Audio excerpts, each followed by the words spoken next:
Well, happy Halloween, everyone. I think it's a bit appropriate that our background is going to be black and orange today. But as you can see, I got the lion head done, the Liger head, I'm sorry. And that's what he's looking like so far. And you can fold in his little fins there. All right, looking pretty neat. And then, of course, his mouth opens like that. Okay, very cool. Now, I wanted to talk about sanding today, but before I get into that, what I wanted to do is I wanted to take a moment and talk about how I have my work area organized here. So before I started my project, I made sure to have, you see I put, I utilized the little grooves here, and I'm going to be using this carbon fiber file for my 2000 grit sandpaper, and I have my other file here from before, but I have my auxiliary here, and I also have my knife.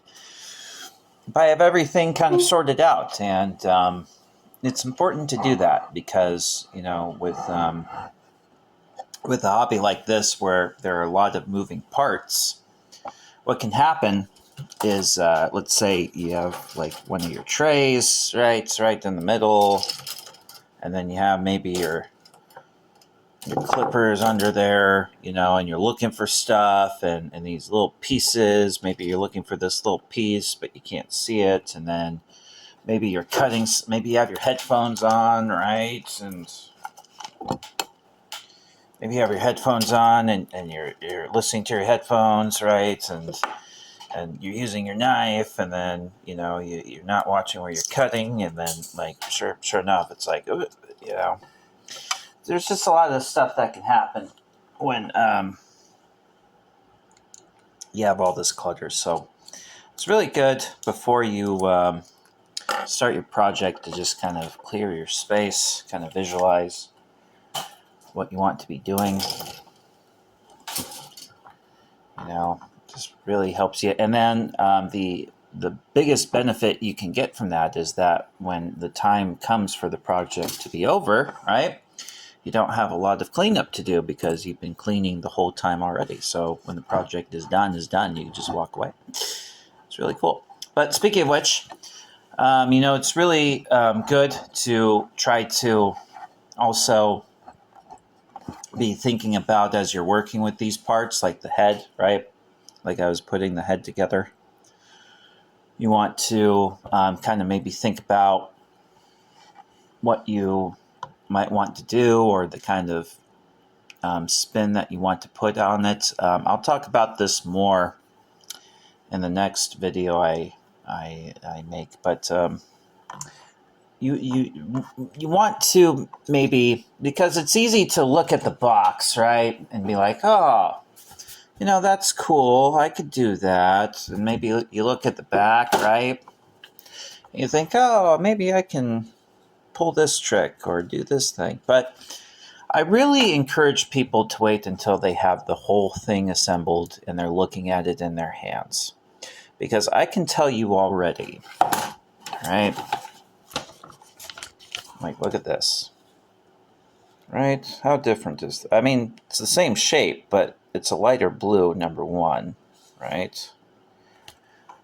And it certainly doesn't look like this, right? See, that's even lighter than that. So, and it also helps to get a sense of scale. So you want to really put this thing together and be looking at the whole thing before you start to really commit to any ideas. I've learned that the hard way. But, you also, as you are handling these pieces and getting a sense for them, you also want to be open to new ideas that you feel might come up. For example, I was at Hobby Lobby today, and I picked up this paint. So this is called Hot Fluorescent Pink. And I don't know how well the camera is picking that up, but it's pretty radical. And I was thinking maybe instead of white, maybe I could just paint this like fluorescent pink, right? And then this could be like a neon blue. That's what I was thinking of. I think that might look pretty neat, but we'll see. We'll see what we get. But that's kind of where I'm at. But I wanted to talk about the different kinds of sanding situations that you might find yourself in. How to navigate that. So I'm going to show you first. So like this, you don't often see translucent plastic in like this orange translucent plastic like this, So you might have some little nubs or some white areas that you might want to address, like that right there. You see those two little white dots? I want to get rid of those. 2000 grit sandpaper works well on anything. It's like one of the finest grits that you can get, and it's just really, you don't need much, right? I mean, it's really light on anything. So I would use that on translucent pieces before I used anything. As you can see, I went real light there, and already, all right, look at that. It's virtually gone. So that's one thing I kind of wanted to point out.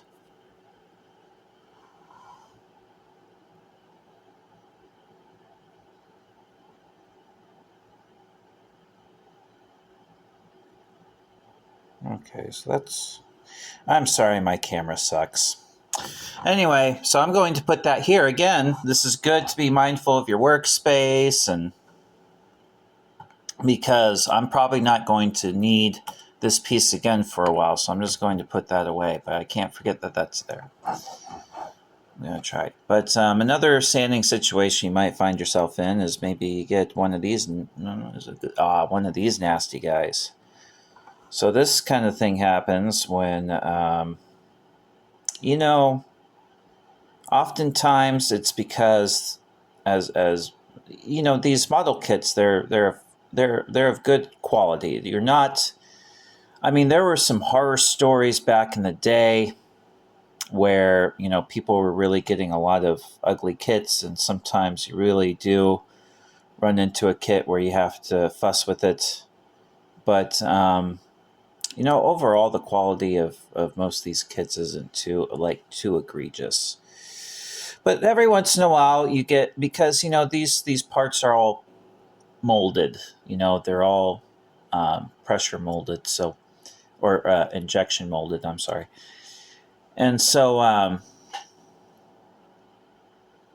there can just be some slight imperfections. So you go to cut it free, and, something, just a little piece pulls a little bit, and you wind up with something like this. So what I'm going to do is so typically what I would prefer to do is I would prefer to start by attacking it with my X-Acto knife. But, I was recently told that that gives people anxiety. So I'm going to show you an alternative option. Okay, so I'm going to start with the 240 grit. Okay, so we're just going to lightly sand that down. As you can see, right, as I'm attacking it, I'm going very light at first just to see what I can get out of it.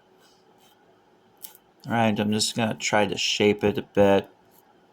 And now I'm going to switch over to the white side. The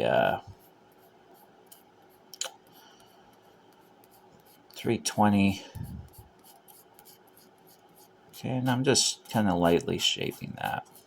Not really leaning into it too hard. But as you can see, that's already looking a lot better, a lot more shapely, like we want it. Okay. And so what I'll do then is I'll take the 2000 grit and I'll just kind of go over that a little bit.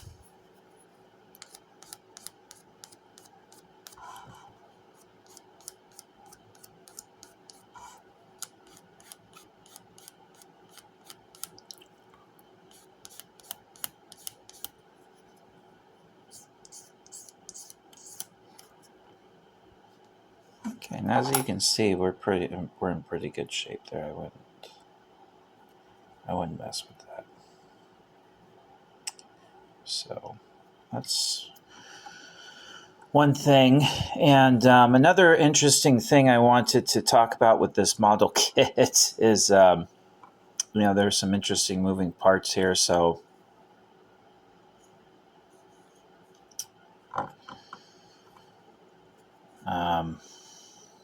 like this component here kind of extends out like that. And then this clips on, this piece clips on like that. So it's like so this is how advanced these kits have gotten nowadays. But you can see these two pieces fit in here like this, right? So kind of get that snug fit, right? Ooh, there's a big ass nub there. That's why that wasn't fitting before. So I'll do it the old-fashioned way, just because I want to attack it real quick. All right, so as you can see, this is why it's important to get these nubs, because if you don't, then what'll happen is it'll prevent these two pieces from fitting together properly. You see that? See where it got jammed up there? Where it got caught? All right, that's what we're trying to prevent. So we're going to take our X-Acto knife. We're going to perform some minor surgery here. All right.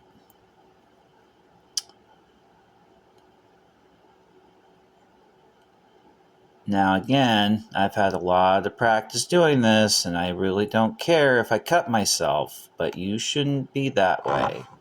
That's the wrong way to be. So don't be thinking you can be doing that unless you have some good, honest practice with it. Okay?